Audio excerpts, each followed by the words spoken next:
ጌታቸው ኢቲኤፍሲ ሴዶ ወይስ ጆኒ ቢያሸንፉ ነው ለኢቲኤፍሲ 03 ሞቅ ደመቅ ብሎ መቀጠልና አዋጭነት ይጠቅመዋል ብላችሁ የምታስቡት? ሁለቱም የራሳቸው አድቫንቴጆች ሊኖራቸው ይችላል። ግን ዘመኑ የኢንፍሉዌንስ እና የአቴንሽን በመሆኑ ምክንያት ኢቲኤፍሲ 02 ሴዶ ማርሻል በመግባቱ ምን ያህል አቴንሽን እያገኘ እንደሆነ አይታችኋል።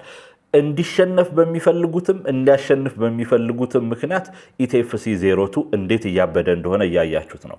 ኢቲኤፍሲ 03 በዚህ አይነት ሙቀት እንዲቀጥል ታዲያ እኔ ሴዶ ማርሻል ቢያሸንፍ የሶሻል ሚዲያ አቴንሽን እና ኢንፍሉዌንስ ስላለው ሞር ይጠቅማል ብዬ አስባለሁ። ኢቲኤፍሲ 03 ላይ የቱን አሸንፎ እዛ እንደሚሳተፍ ከታወቀ ሴዶ ማርሻል የሚሰራቸው ቪዲዮዎች በሙሉ ለኢቲኤፍሲ 03 ማስታወቂያዎች ሆነው ይቀጥላሉ ብዬ አስባለሁ። ከዚህ ዞር ስንል ደግሞ ፕሮፌሽናል ፋይት ነው የሚያደርጉት። በፕሮፌሽናል ፋይትም ደግሞ ልክ እንዲሁ የሚጠበቀው ጆኒ ነው።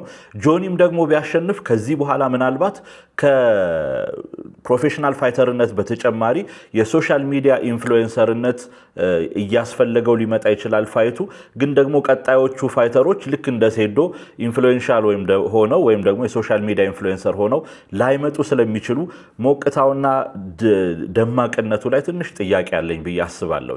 እናንተ ምን ትላላችሁ? ሴዶ ቢያሸንፍ ነው የሚሻለው? ጆኒ ቢያሸንፍ ነው የሚሻለው? ስፔሻሊ ኢቲኤፍሲ ፋይት በቢዝነስ አንጻር አዋጪ ሆኖ እንዲቀጥልና ኢቲኤፍሲ 03 በጣም ኢንትረስቲንግ ሆኖ እንዲቀጥል ማናቸው ቢያሸንፉ አሪፍ የሚሆን ይመስላችኋል?